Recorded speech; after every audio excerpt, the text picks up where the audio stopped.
Hi everyone.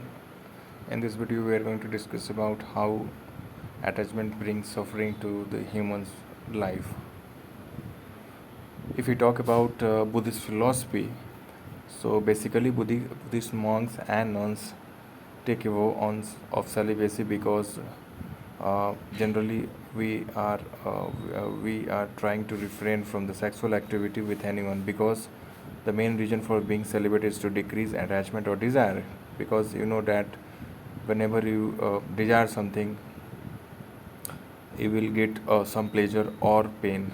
So if you get pleasure from any activity, it will become your attachment. Okay, so would be very extremely difficult to overcome desire with while being involved in sexual relationship. It is easier to do this work in a celibate lifestyle. However, to answer the third question, yes, there is plenty to do as a lay practitioner if giving up attachment is your goal.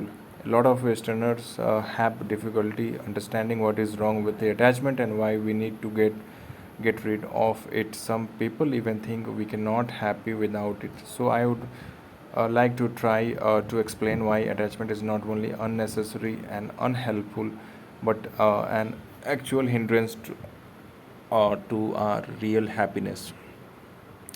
According to Buddhism, all beings wish to be happy and not to suffer, and we all deserve to be happy, free of suffering. There is nothing wrong with wanting to be happy. But what most people do not realize is that there are different kind of happiness, ranging from sensory pleasure up to a bliss of full enlightenment.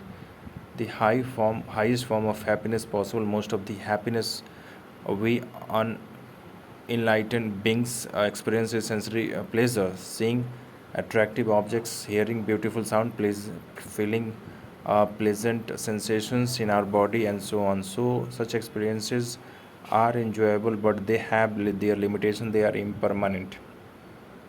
Impermanent is means nothing satisfactory, or nothing permanent means everything is constantly changing. Okay, they depend on external factors which are also impermanent and not always available. Okay, while we experience them, our mind is usually not calm and stable, but is disturbed by grasping, confusion, anxiety, or unrealistic expectations. Sensory pleasure is not only the kind of happiness that exists. There are other better kinds of happiness. They last longer and less dependent on external factors and are experienced with greater calmness, clarity, and stability.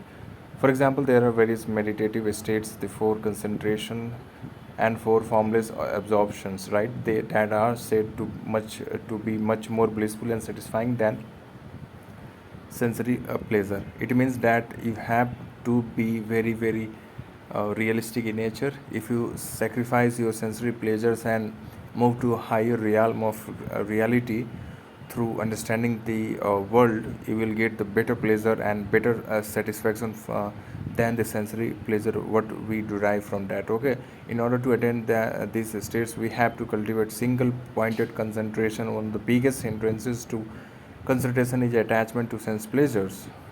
We can see this for ourselves when our mind get distracted during meditation. Is usually it usually runs to objects of attachment, just as bird cannot fly as long as she clings to the branches she is sitting on.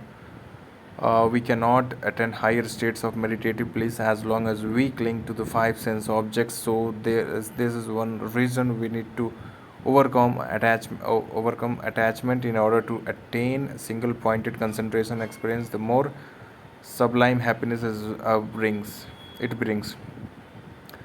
But Buddhists do not attain concentration just to experience bliss, because the bliss of mere concentration is still samsaric and therefore transitory, not completely free from suffering and its causes. The real purpose of developing concentration is to attain its still higher goals, liberation and enlightenment. These states are not even more blissful than one attained through mere concentration, and are more stable. In fact, they last forever, because once attained, they are never lost. We all have potential to attain these states as long as we create the right causes or and conditions, and one of these causes is freeing our mind from the disturbing emotions, delusions, including attachment. Okay, so the question remains the same: why do we attach? Similarly, because we derive pleasures from the sensory. Okay, to eliminate delusions, we need only concentration, but not only concentration, but also wisdom. Okay, especially the wisdom realizing emptiness. So here again, attachment is an obstacle to attaining the highest form of happiness, liberation, and enlightenment. We simply can't reach this without giving up attachment.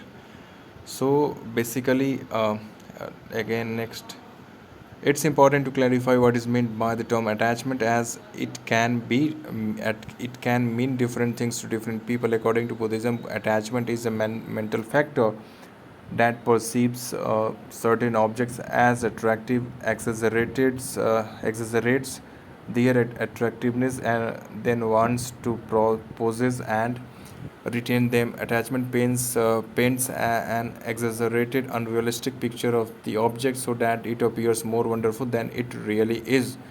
So the basic question is, attachment paints an exaggerated, unrealistic picture of the object so that it appears more wonderful than it really is, and as something that will make us happy, we usually buy into this story and get hooked like fish or on a line. Our mind get stuck to on the object, wanting to own it and never be separate from it. Attachment can be difficult to recognize, although it's probably our most common delusion. It can even more difficult to see as a delusion, a cause of problem, because it seems to bring happiness. Here are the some of the problems behind attachment. It disturbs our mind, making it unpeaceful, unclear. It can even make us out of control or obsessive, unable to think of anything beside our object of attachment. It can also cause our mood to go up and down. We are happy when we get what we want, miserable when we do not. It can lead to other disturbing emotions. It can also motivate unskillful actions. It leads to dissatisfaction, not satisfaction. It interferes with our spiritual practice. It leads to more attachment, right?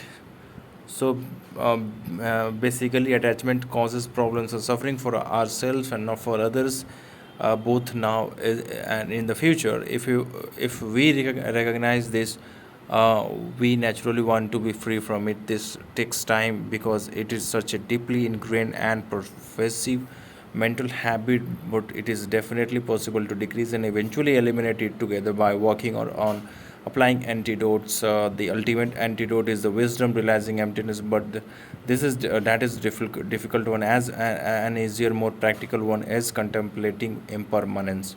Understanding that the things we are attached to will change and eventually disappear helps to realize that it is pointless to be attached to them. It's helpful to live a simpler lifestyle, to learn to be content with what we have, and to give things we did not really need. Such a lifestyle will reduce our attachment and also give us more time and a clear state of mind for spiritual practice. Learning to be more loving and compassionate is another way to decrease our attachment. Attachment tends to be self-centered. I want to keep you close to me because you make me so happy. Love on the other hand is focused on the others. What I can do to make you happy? All problems basically boil down to the three poisons of anger, attachment, and ignorance. And as long as our mind is not free from this, we take them with us wherever we go. So even in the monastery or solitary mountain cave, the three poison can come up and create havoc. The whole purpose of Buddhist practice is to recognize and acknowledge them, apply antidotes to them, and cultivate positive state of mind such as love, non-attachment, and wisdom. This is true for all of us, whether we are monastic or lay. Practicing celibacy is a powerful way to decrease the poison of attachment desire, but if this is that is not the option there. There are plenty of other ways to work on our mind. Thank you very much. God bless you.